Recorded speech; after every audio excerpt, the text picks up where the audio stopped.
up, y'all? Welcome back. Today we're going to be doing the new at Sephora video that I have been talking about because I made an embarrassingly large order from Sephora. There's so much exciting stuff coming out right now and I just can't resist. Plus, y'all have been amazing about reminding me of the things that you're excited to hear about because there are things that I'm sometimes on the fence about and y'all let me know that you're interested in it and that makes all the difference in the world. So let me go ahead and tell y'all everything that we're going to be putting on my face today. So we're going to start with the new Shiseido Revitalescence Skin Glow Foundation. Wowza. I got this in the shade 130. That was my shade in their other foundations, but this one doesn't have any SPF in it or anything, so I was really excited to try it because if I fall in love with it, I can wear it every day kind of thing because it doesn't have octinoxate in it like their other stuff does. I got two concealers in this order, but this is the one that we're going to be trying today first. The other one is the Gucci one, so that will be in another video, but this is the new HAUS Labs Triclone in 04 Fair Neutral. We'll see this in action. I was on the fence agonizing, y'all know this, about whether I wanted to buy one of the Hourglass holiday palettes, and lo and behold, I'm a real YouTuber apparently because they sent them all to me. What? These things never stop blowing my mind. And I have had the chance to do this whole face of makeup already and wear some of these things more than once, and let me just tell you, like, people can say what they want about an Hourglass palette. They just slap, okay? They always hit, and I'm like really excited about it, okay? I'm like not cynical. Someone did ask, and I've been eyeing this brand for a while, but they just came to Sephora. I bought one of the little, it's like a lip and cheek stick from Mango People, and it is in the shade Apricot. It's another really fantastic kind of muted coral color. I'll swatch it against the other ones that we've been using lately. Packaging is divine. And yeah, this is actually kind of a packaging wet dream. Sorry, y'all. This is a video for people with a packaging kink because all of this stuff has, in its own unique right, like fantastic packaging to interact with. And I think that the last thing that we're gonna be talking about today, because I don't like to just totally bulk these videos out with a bunch of brand new stuff, but there is just a lot to cover. The Danessa Myricks Groundwork palette. It is so much bigger than I thought that it was going to be. I'm very, very impressed with the size. And it's also just not what I expected, but like in good ways. You know, I can't wait to show y'all. So anyway, we're gonna put all that on my face and I might refer back to some of the questions that we had in the last video because there were just so many. So let's go ahead and jump in. Yeah, we're doing kind of a little duo of get ready with me's here because there's just so much cool stuff coming out lately. Do I need a headband? Do I need a headband today? I think I do. I was scrolling back on my phone looking for a photo of Simon and I ran across some old photos of me before all my hair fell out. I like almost cried. I was like, oh my God, my hair was so pretty earlier this year. So long and thick. I was like, come back, come back. That's okay. Tomorrow is actually the photo shoot for the new Finding Ferdinand collection and you bet your buns I'm gonna be wearing extensions because I need to turn a look. Let's see if we can make this video less chaotic than last time. Honestly, that's a low bar because I'm pretty sure I had some kind of like departure from reality that caused me to smell lactic acid in a foundation that does not contain lactic acid. If you haven't watched that video, it's a good time. Let's start here. So I got the Shiseido Revitalescence Skin Glow. Oh my God, I'm so stupid. Oh my God, I'm so stupid. Oh my God, I'm so stupid. What? 6.9% octinoxate? What? Shoot me. I'm so stupid. I'm so stupid. Help. If y'all didn't know, like that's the whole thing. It doesn't say SPF on the front of it. Oh, it does. It says broad spectrum SPF 30 in like tiny little letters. And we are off the rails yet again. We're putting it on my face. I don't care. I don't care. Because we're just gonna test it, okay? That's all that matters today, and then I'll probably give it to Amanda. Or Tom. Ugh, hang on, I have to go dampen a sponge.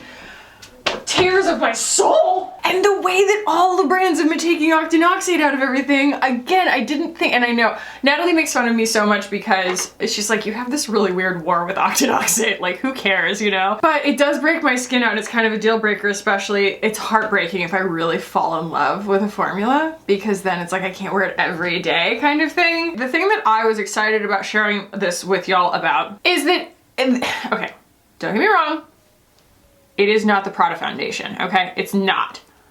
But the closest thing that I would compare it to that I've been trying lately is the Prada foundation because it's so thin. It's really light though.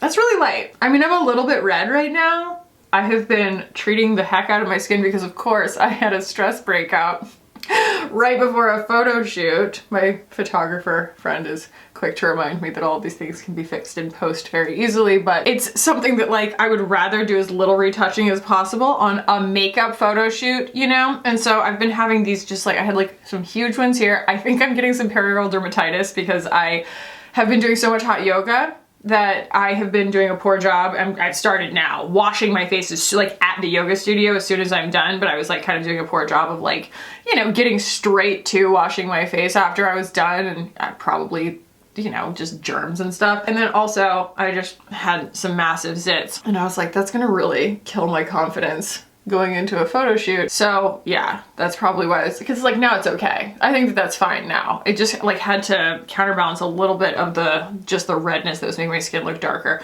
Anyway, it's dewier than the Prada. It is less coverage than the Prada, but only by, you know, 1 standard deviation on my arbitrary scale of coverage. As far as I'm concerned, it's a little closer to a regular skin tint and it's a little more serum-y. It's a little soupier, but I would say like that's why I'm comparing them, is because they are comparable. Not a dupe, not the same, but they are comparable. And it's so pretty. I honestly like I want to not care. I want to not care about the freaking 6.8, 6.9% octinoxate. That it just makes me so mad.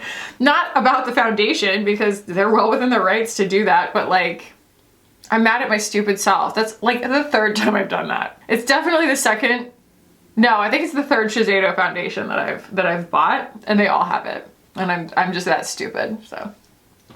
Welcome to my channel. I can still test a foundation, you know, but look how pretty. Okay, the other thing that I will say about this, because I have worn it before, is that it is not quite as blurring as the Prada either. But the shade range is gorgeous. So good. Really looks fantastic, at least from what I see in the photos. It just looks like there are no very large like leaps. They look like they're well distributed, and it's just like, you know, at this coverage level, that's very impressive, especially because Shiseido has not always been known for that. But it doesn't have like, especially over the course of the day, you just see a little bit more of like your natural skin texture, not in a bad way, it's not accentuating it, but it's not as blurring. You know, it's like somewhere in between the Prada and like the Glossier skin tint, and like that's a high compliment. But I do love a coverage level like that to start off with, especially when I'm gonna go with the Triclone, the new HAUS Labs concealer, because this is pretty darn high coverage. And so it's like nice to have a nice thin base and then go in selectively with the heavier coverage. It's kind of nice. I cannot express to y'all how much my nose is running. Shocking, I know. There are a lot of things that are just part of my brand at this point. So I will say I'd rather go a little lighter than darker on a foundation. So 130 Opal, it's a little light. It's a little bit wintertime for me, but that's okay. It's also kind of not reflective, but like I feel like it does have some luminosity to it that's probably making it look lighter on camera than in person, with like the lights reflecting on it and stuff. All right, Triclone concealer from HAUS Labs. This is again in the shade 04 Fair Neutral, and it reminds me a lot of the foundation in the sense that it's just kind of a funny, thick, painty looking formula, but it's like I have completely different ideas of what I want from a concealer than I do from a foundation in a lot of cases, especially talking about that, you know, coverage contrast situation I just mentioned. It's like if I'm going for something high coverage, I'm not going to use that much of it kind of thing, whereas especially the differences in their shade range of the foundation between that and like my actual skin tone, like how bad of a match I got, it was a much larger issue, whereas this, I feel like I got something neutral. I'm okay with it being kind of a funny consistency, because it is kind of a funny consistency. It's just thicker than you think that it's gonna be. You know, you're just kind of aware of it. It's a little bit pink, like it's a little bit rosy. I don't know, it kind of is the same shade as Vanilla in the NARS Radiant Creamy Concealer. It's like I can get away with it, but it's not like a perfect skin tone match, whereas like the Uma White Pearl T1, I think, is like that perfect shade for me. So, I'm sorry, the flash drive memory, it does eventually get full. So anyway, I'm gonna blend this before it dries down, but it truly blends to a gorgeous, like, truly natural finish. You're not gonna get a lot of dewiness, but it's also not overly mattifying. As I'm even just swatching this shade, I think that like the color theory behind the shades reminds me the most so far of the new Natasha Denona concealers, the way that they look kind of extreme in the tube, and you really do have to pick a good undertone match because they are very committed in terms of saturation of the undertone or desaturation of the undertone even. Just like, I don't know, they didn't just go for like normal basic white girl beige and stuff like that. Like they tried to really, really like dial in the undertones, and that can be risky because it can, you know, even in a fair skinned person where it's like you can cheat it a lot of times if it's like too yellow or too pink or whatever, it's a concealer, who cares? You know, you're pale as pale as pale. Like not in this case, because it's more coverage, it's a different kind of formula, and I'm very, very surprised at how when you blend it out, it is such an elegant formula, because when it's going on, you get a little unnerved. You're like, this feels thick. I don't know, like it feels like this is such a deep cut. No one's gonna know what I'm talking about because everybody hated this stuff. But when Lawless first put out a concealer, I was like one of the only people to like it. But then again, I was also indoctrinated into the clean beauty world. And so something that just behaved like regular makeup for the first time in, you know, 8 months, I was just like, oh my God, it's makeup, you know, and not like some kind of weird pigmented oil. It's kind of like that where it's a little bit dry feeling. Like when you put it on, you're like, huh, you know, but it works. And it also kind of reminds me of the old Cover FX, the Power Play? Is that what it was called? Power Play? It's just, you know, intensely creamy. Like intensely creamy to the point where it almost feels like it's gonna be too dry on the skin.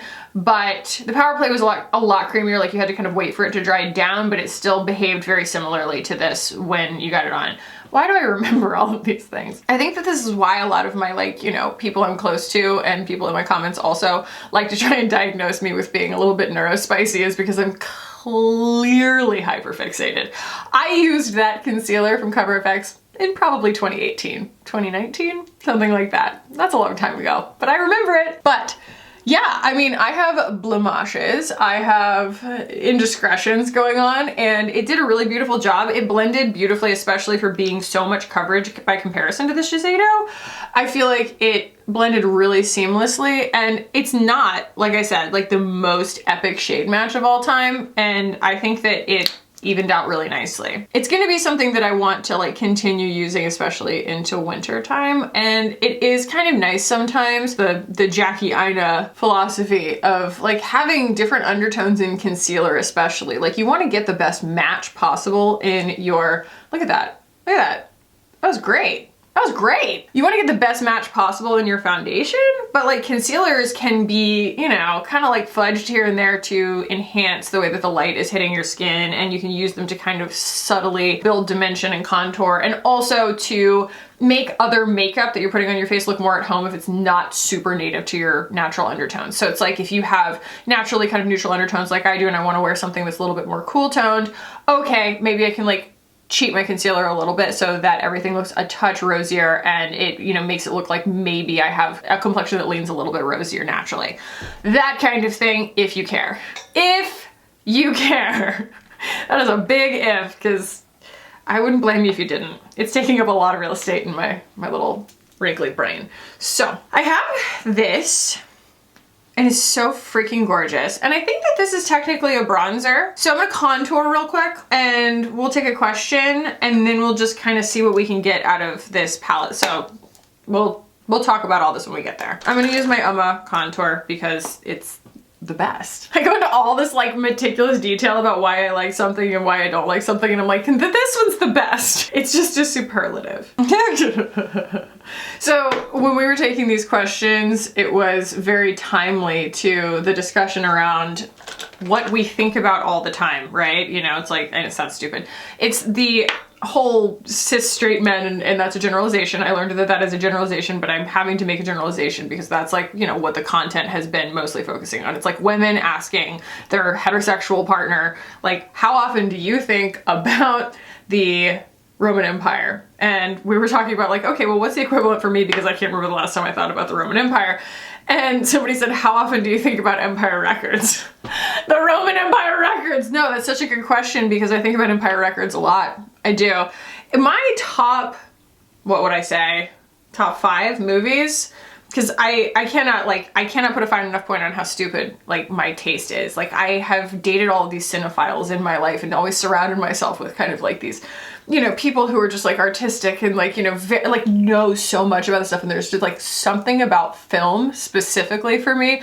I cannot be bothered to have standards. Like I'm like, does it entertain me? Is it fun? Am I laughing? You know, like, yes, I will enjoy something from the Criterion Collection from time to time, but like, what am I going to gravitate towards? Paul Rudd, okay? The Paul Rudd cinematic universe. Like that's usually where my tastes lie. And I mean, that covers everything from Clueless to Wet Hot American Summer to Anchorman, the whole nine, you know, just give it to me. Other than, I mean, I've seen Ant-Man. I have absolutely no interest in Marvel. I'm sorry. I know that alienates people, but you know, it is what it is. I would say that my top like 5 movies, it's like, it starts with Clueless.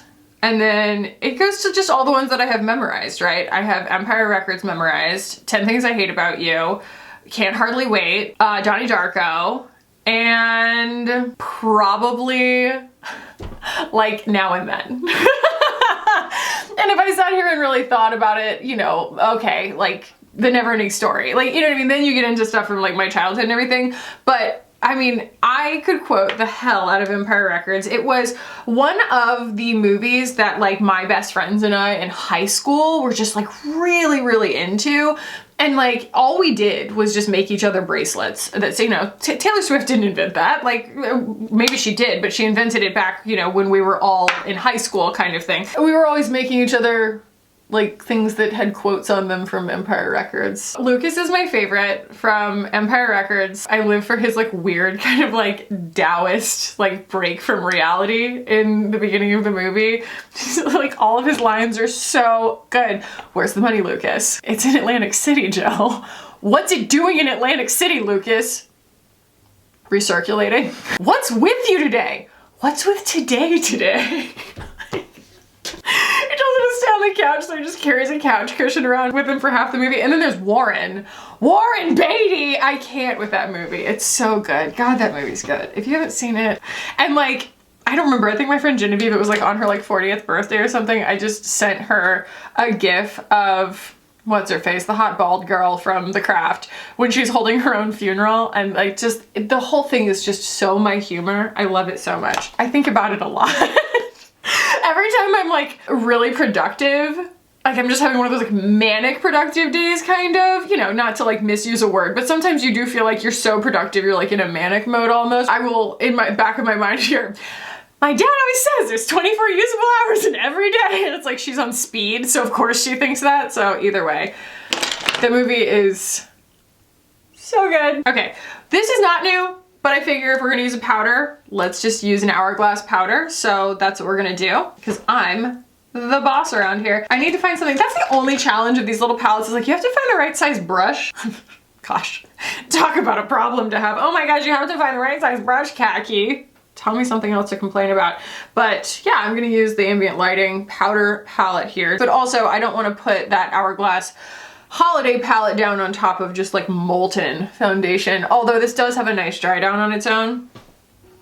I don't know what the chip on my shoulder is about with this stuff. It's just, here. Okay, here's the thing with Hourglass. It's like the other end of the spectrum from a color theory standpoint as something like a Clionadh eyeshadow, right? A Clionadh eyeshadow baffles me. It makes all of my spark plugs come unspark plugged in my brain when I'm using it, because I'm like, I can't categorize it from a color theory standpoint. I'm just like, but it's shifting and that's making my brain explode. And for whatever reason, that's like not fun to me. It's stressful. So there's something about the Hourglass palettes that's on the other end of the spectrum where they're so desaturated, but I can see the nuances and the differences in the shades, where like I opened up especially one of their palettes that's got multiple things in it, blushes and everything like that, where I'm like, I recognize that there's color theory to be had here. I recognize that this is cooler toned than this. I recognize that this has, you know, some kind of dimension to it because it's been marbled X, Y, and Z, but it's so far at the end of like the desaturation spectrum that my brain just goes, take a giant brush and all of them together, because it's all gonna turn out the same anyway. That's how I feel about them. And I think that that's also the chip on the shoulder, proverbially, of like people reviewing these palettes in general as they come out, is they're just like, I don't understand why this is different from any of the other ones. And the fact is, it's not. I'm okay with that. I just have to like embrace the fact that I just should shut my eyes, slam a brush in here, and assume that it's gonna work. It's like a trick deck of cards. You just have to trust it. I don't understand it. And like, I can't diagnose it from a color theory standpoint because it just works and I just go with it. That's my take on it. And I think that that's why I don't gravitate towards them, is because I really don't have much to say about them in terms of color theory, because I'm just like, I don't know. I don't really get it. Like, I don't get why they work, I guess. The formula is absolutely gorgeous. It's gonna make my skin look super blurred and everything, but like, I don't understand why all the colors kind of end up looking the same, and they always end up looking fantastic. But like, I can't tell you the difference between one and the next. And that was my monologue on Hourglass. Like, this one right here, I don't want to use that. It's actually too orange. It's like too bronzy on me, but this one, all day long, all day long. Ooh, I've been watching The Bear. I have no idea what they're talking about. I need to like Google. People can tell me. That's the beauty of this community, right? Is like, there's kitchen lingo that I don't know anything about. And you know, they say all day, all day, all day, all day. And then they're like, fire, fire, everything. And all I can think is there's only so much human power to be harnessed. It's not like anybody's sitting around in a kitchen not doing anything. Why are we firing anything and not firing anything else? Shouldn't it all just be happening at the same pace? You can't just like work fast. I don't know. I don't know. Could someone explain it to me? I would appreciate that. I'm gonna take that same brush and we're gonna go into this one over here and pretend that there's some difference between the bronzer and anything else. Ooh, it's pretty. It's blushy, you know? I actually don't know the concepts behind any of these. I don't. I didn't bother to learn. I just know that they're pretty. And again, I trust the process on these, but like, is that really a bronzer? Or is it just kind of a nude blush that's even actually kind of golden? Like, the world may never know. No more shadows available? Oh no, we're good. Hi, I was having my own private moment here reading these. Basically, what I was saying was that like, even if I wanted to like learn the entire history of the thought process behind an Hourglass palette and all their formulas or all of their color choices or whatever, and I wanted to start by like reading the names of the shades, it's like, 1, finishing powder, dim light. Okay, what am I comparing that to? A bright light? A dark light? What are we talking about? Metallic strobe powder, celestial strobe light. What? Blush mood exposure. I'm assuming that's the name of it. Okay, that tells me nothing. Blush iridescent rose. That describes everything I've ever seen from Hourglass. Blush ethereal flush. If iridescent rose didn't describe it, ethereal flush did. Like, you could blindfold me and tell me any of them is ethereal rose or iridescent flush or the other way around, and I would believe you. And then bronzer, lustrous bronze light, and that is what I just put on my face. So that is the one that they said is a bronzer. So like, this is technically, I guess, a setting powder, a finishing powder, and then this is technically a bronzer, and then like, that's a highlight, I'm guessing? And then the rest are blushes, which makes sense. But at the same time, I feel like no matter what, I just kind of want to do this.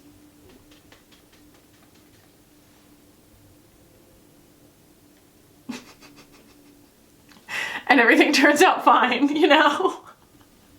And again, it gives me, well, again, I don't think I said it actually on recording, it gives me both comfort and anxiety, and I don't actually know if there's a word for that. I'm gonna use a slightly smaller brush, just because science.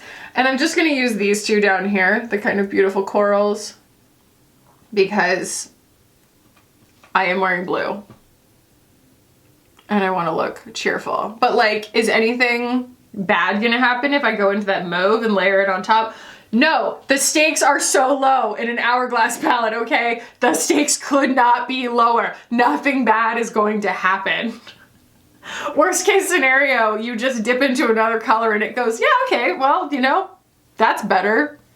And like, the finish on my skin is stupid. It's so good. Have y'all seen Boss Baby 2? Have y'all seen Boss Baby Family Business? It's like one of the best moments in the whole movie. Old, but now young, Timothy Templeton decides that he needs to get sent to the principal's office. And so he decides he's going to become a rebel, you know, he's going to become a bad kid. And he goes into the bathroom and he draws a bunch of tattoos all over himself, and it's James Marsden's voice, and he's a fantastic voice actor.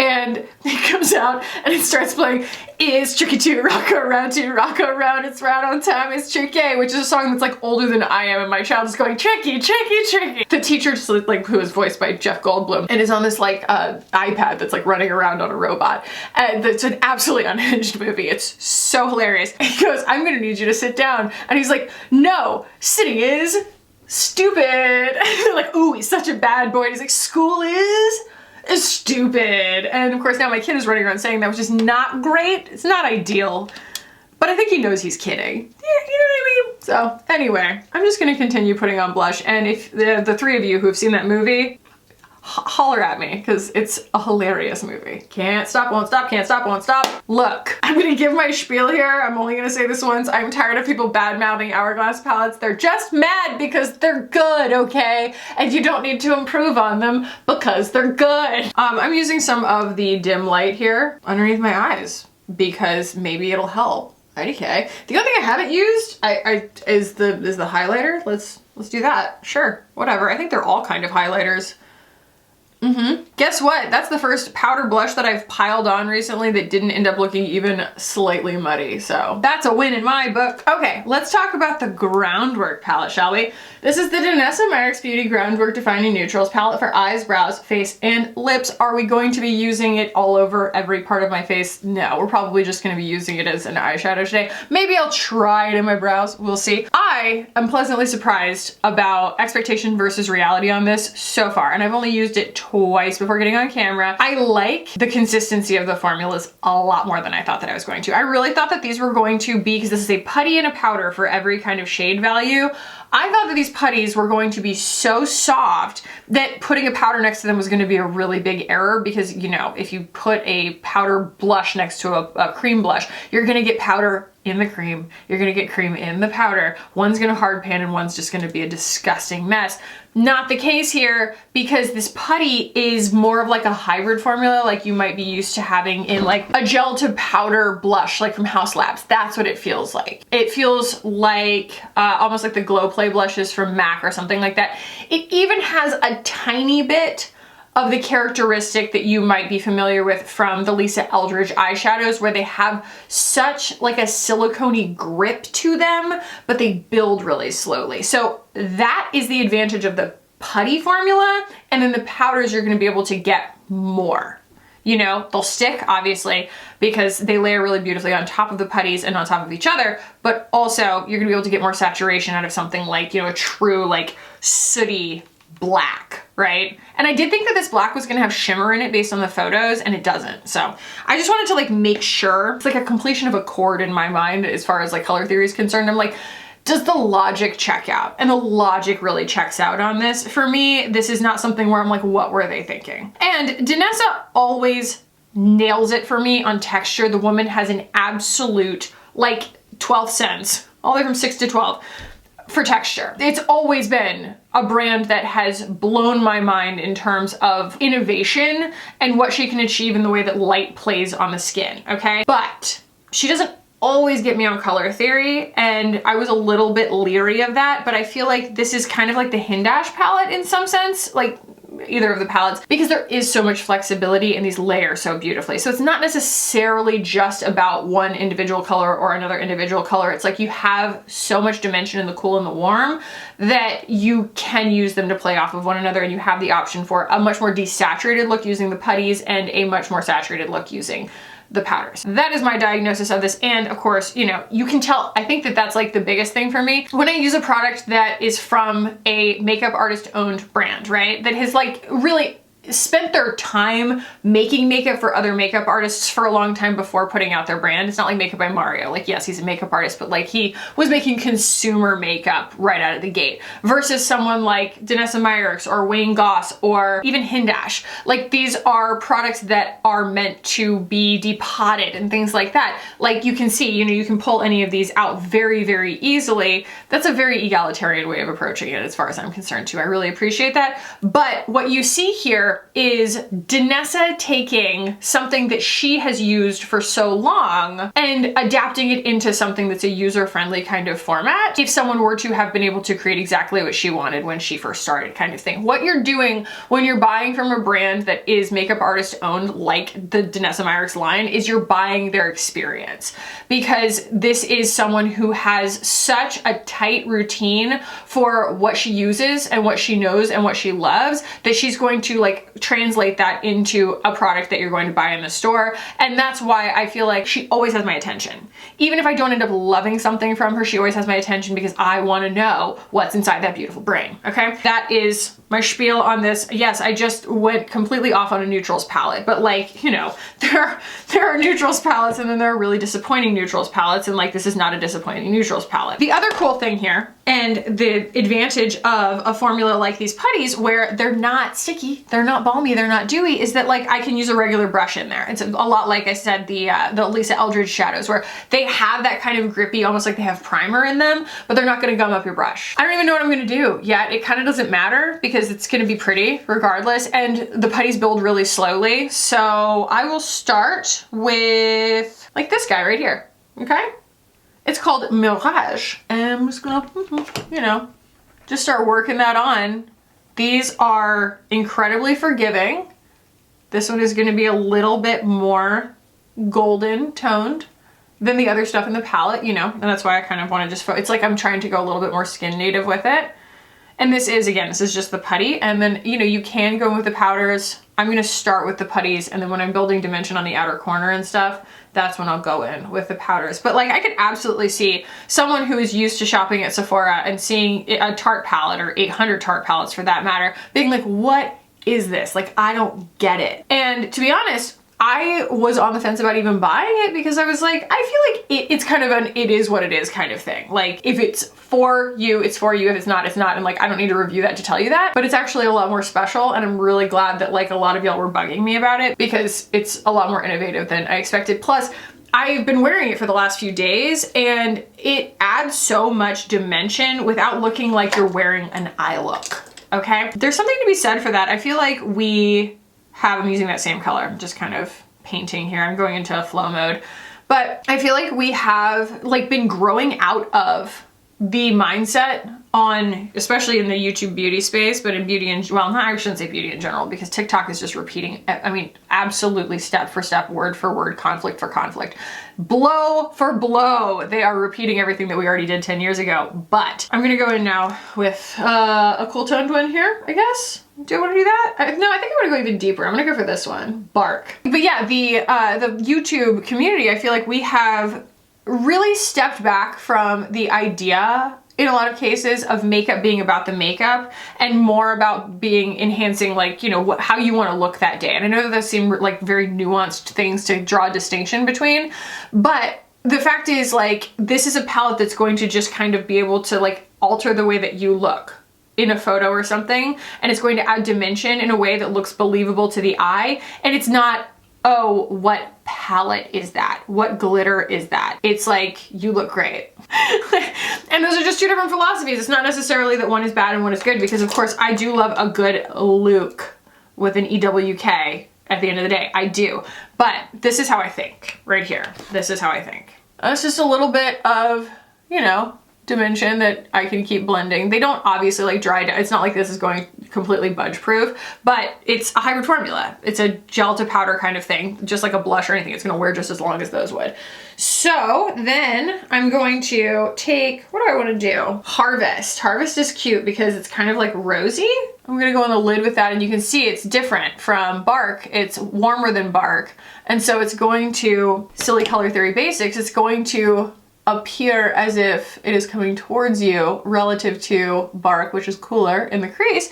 And that's going to build an illusion of like a larger, more dimensional eyelid shape, which can also easily be accomplished by like just putting glitter on your lid. Okay, it doesn't have to be this complicated, but I enjoy the idea of like using two colors that are in the same saturation value, the same depth value, that are just different temperatures for demonstration's sake. Because look at that, you can very easily see it's like the warmth, the coolness, and just like the effect that that has. I don't make the rules, you know? I don't get to decide how color theory works, that just works. And then I will grab a little bit more of Mirage, the first one that I used, and use that to just kind of blend the edges out here. And then we'll go in and kind of set everything with the powders. But it's just so nice because I feel like this is a really, really forgiving process. Like you can do this very, very thoughtlessly.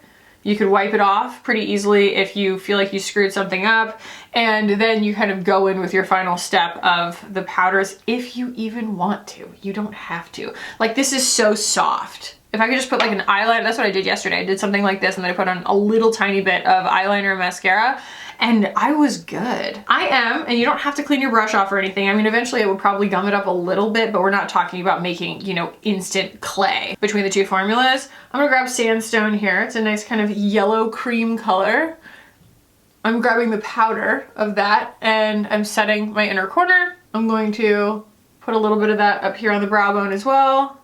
The other advantage here is that light is going to play differently off of a putty than it's going to off of a powder. And so it's going to absorb light even if it's a very light color. It's going to absorb light more if you're using something that's more matte. So that can help you to, you know, enhance an illusion. For example, like I take a smaller brush here, I've got my A502 from BK, and even if I use the same, technically the same tone value here in Bark, which is actually even a little bit lighter than the putty, or it looks that way, right, in the pan, throw that on my outer corner, and it's going to enhance the way that that shadow looks because naturally that texture absorbs light. It's not just about the color or the temperature, it's also about the texture and the finish, I guess is what I'm trying to say.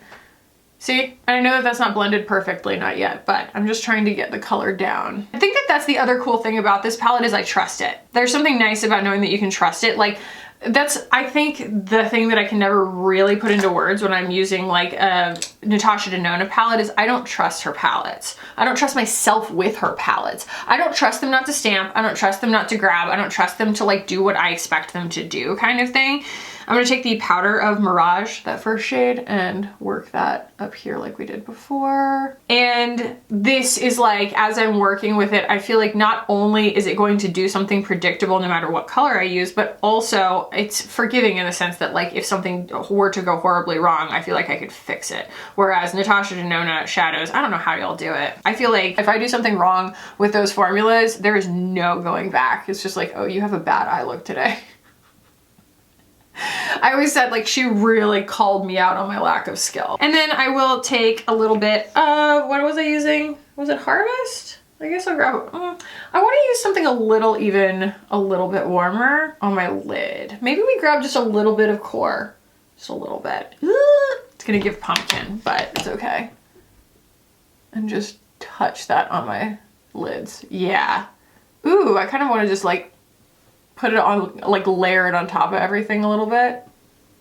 Oh, how nice. But like very, very gently. I don't want pumpkin eyes. Ooh, that's nice. And then I'll grab a little bit more of Sandstone so that we're blended thoroughly here. But like, how often do I leave an eye look just totally matte?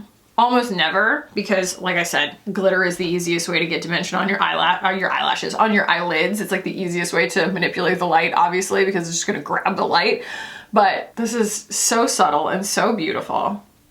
And it's just not the first thing that you notice, you know? You notice that it's pretty, you don't notice that I'm wearing eyeshadow. I'll go for a little bit underneath. I already did a little, but we will use some of that Core shade and get just a touch of warmth right there. Looks more like a local color when I do that instead of just trying to, you know, contour my eyes. But this is truly just like a highlight and contour palette, a matte highlight and contour palette for your eyes, and you know, the rest of your face too if you want to. So I will take my sponge here and just make sure that we're, you know, cleaned up and whatnot. I don't think it's any big deal, but the finish and the blend is so beautiful. And I mean, y'all saw me be able to do that like so effortlessly. So effortlessly. It was super, super easy. Again, it's like the way that I think. Now, I wonder if I can get an eyeliner out of it. I'm gonna grab my eyeliner pencil here. This is an oldie but a goodie from Thrive. And the thing is, I don't know if I want, what about Bark? I wonder if I can get an eyeliner out of Bark. Let's see on the back of my hand. Because I want to use the putty to do it, but at the same time, I don't, because the putties are so like low saturation. Tourmaline is black, and I am not a black makeup person usually. It just will completely steal the show. So I'm gonna go with one of the Lisa Eldridge eyeliners, and we'll see what we can get. Maybe we use this in my brows. Let's try it in my brows. I'm going to use Chiseled, the putty of that. And see, it is enough of a putty that my brush makes a mark in it, but like, you know, a nice ash blonde kind of color. And again, it's like, you know, is this the most intuitive thing in the world if you're a person who's just been shopping at Sephora and buying a different product for each step in your routine for years and years and years? No. Like if you have a brow product and an eye product and a lip product, whatever, it's a little bit of an adjustment to start thinking like this. But from a makeup artist standpoint, this makes perfect sense. And especially if I'm thinking about somebody like Kiki, right, from Salt, New York.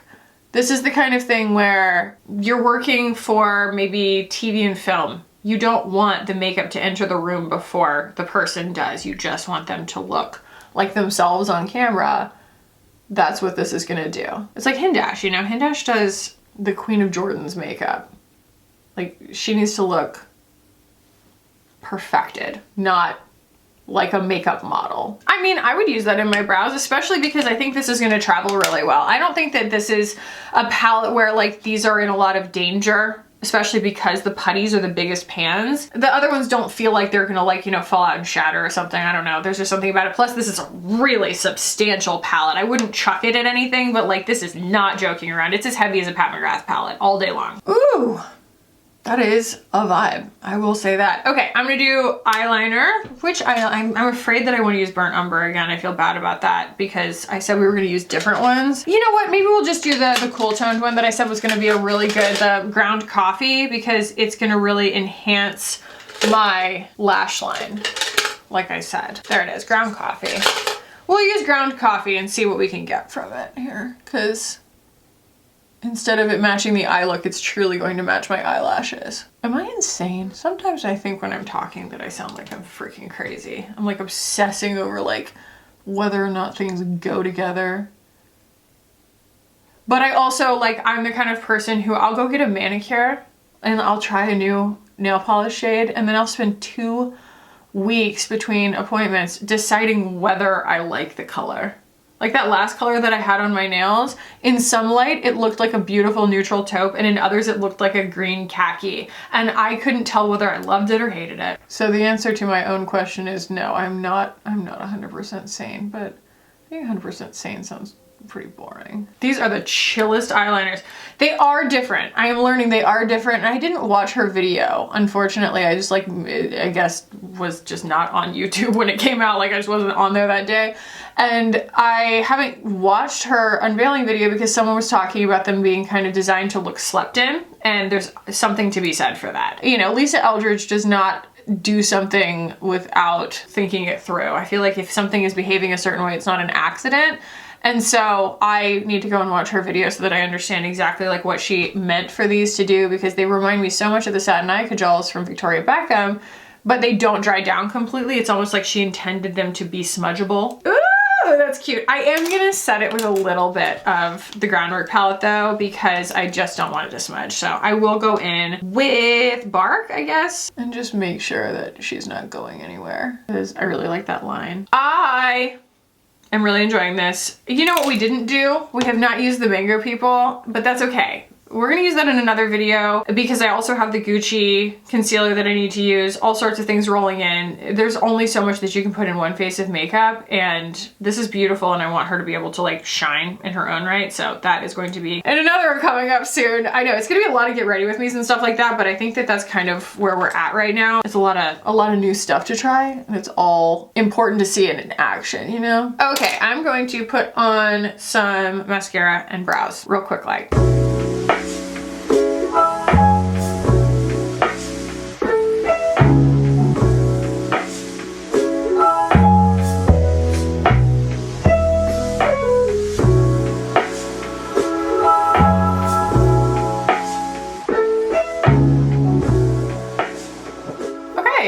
I do feel like I want to add the tiniest bit more coverage.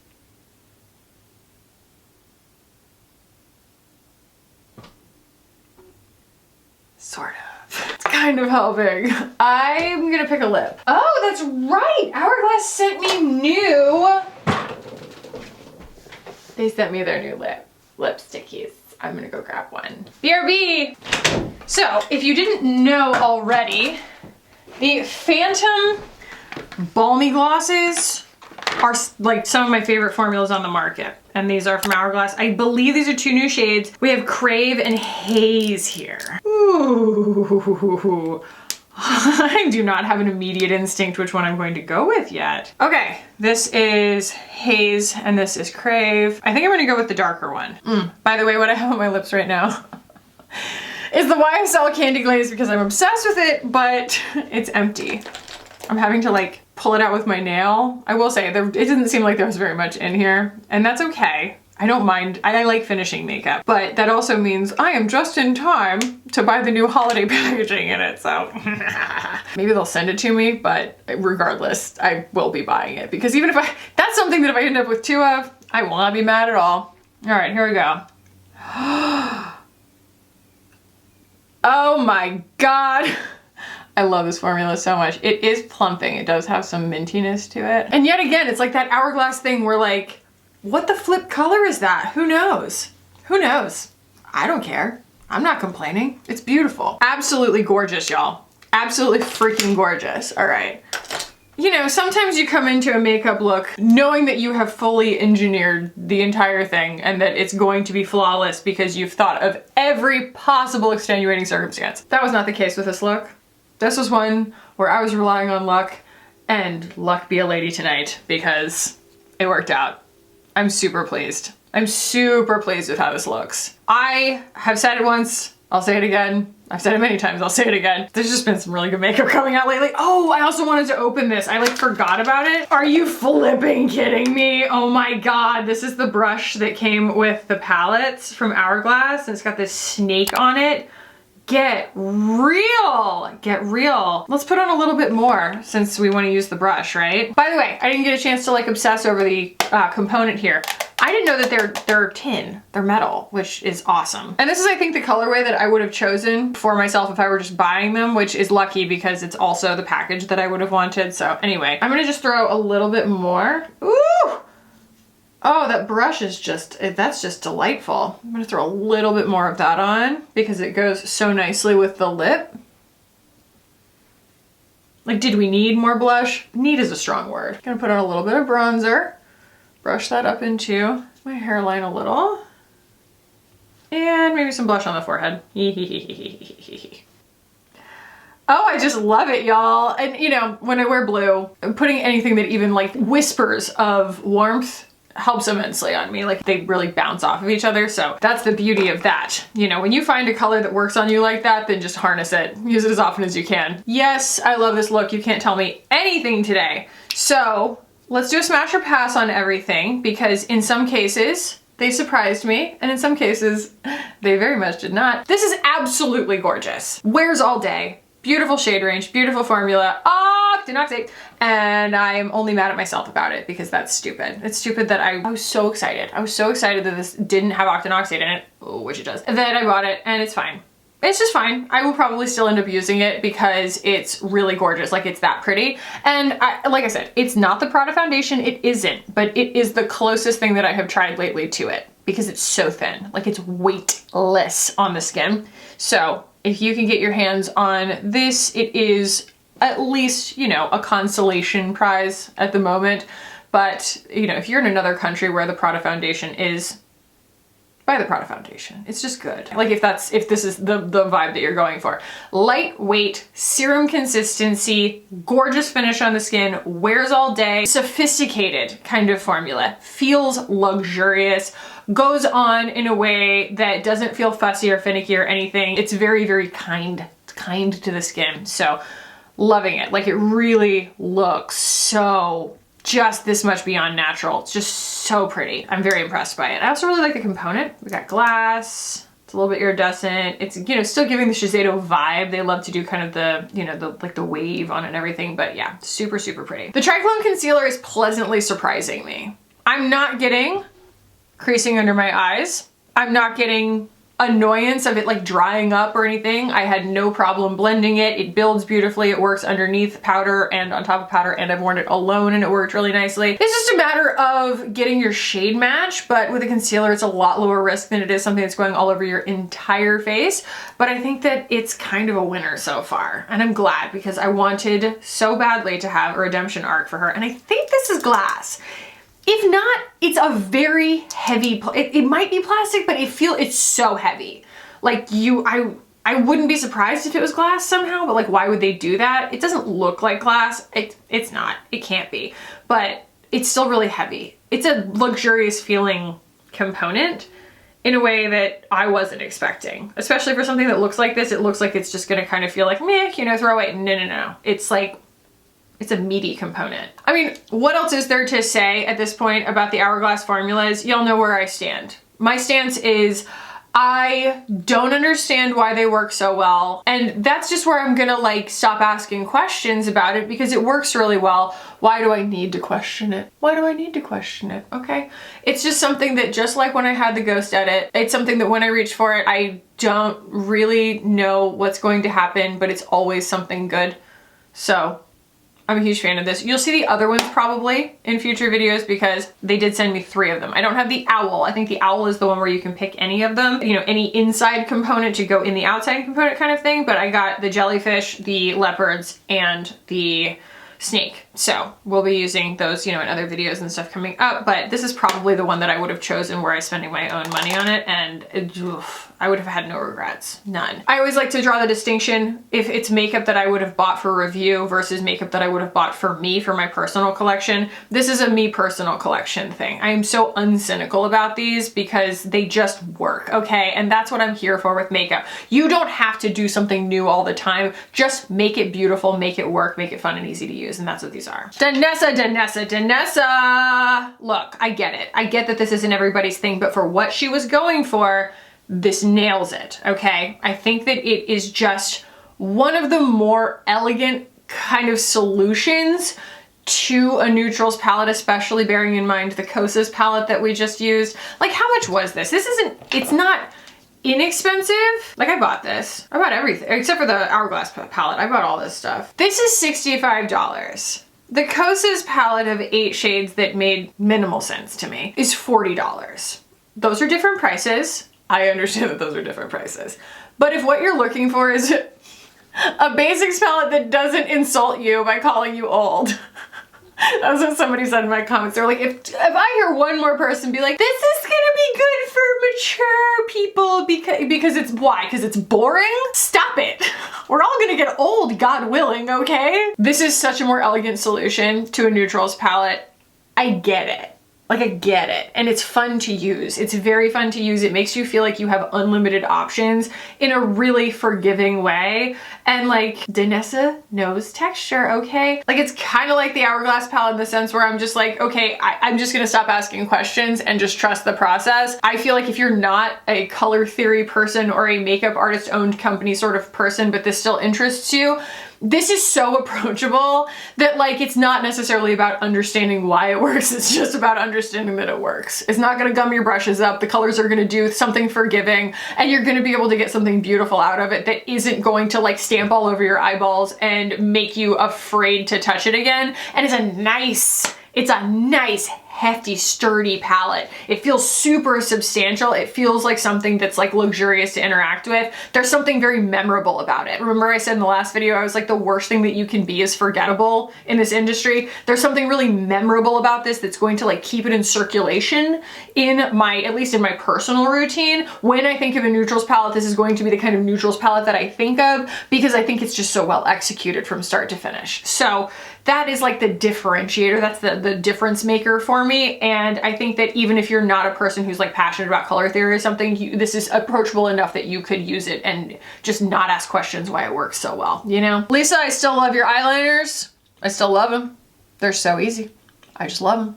Okay, that's all I got. The ground coffee color did exactly what I thought it was going to. It's like the color of my actual natural eyelashes. And so it's giving this like beautiful enhancement without it being like an over the top like black eyeliner on me, which does not work. It just doesn't really work on me. So loving that. Mango people will do in the next Get Ready With Me. And the only other thing, you know, y'all already knew I'm passionately in love with this formula from Hourglass, the glossy balms, the balmy glosses, the glossy balms, the phantoms. They're beautiful, beautiful, and these shades are nuanced and gorgeous. And again, this is like a whole face of makeup where it's like, I'm not gonna ask questions, I'm just gonna trust that they're going to work. These are things that do the darn thing for you. It's just beautiful, beautiful makeup. It's not high concept. None of this is high concept. Oh, how nice. You just relax into it. How nice is it to be able to relax into a face of makeup because you're not trying to wrap your head around whether or not a concept is jiving with your vibe that day.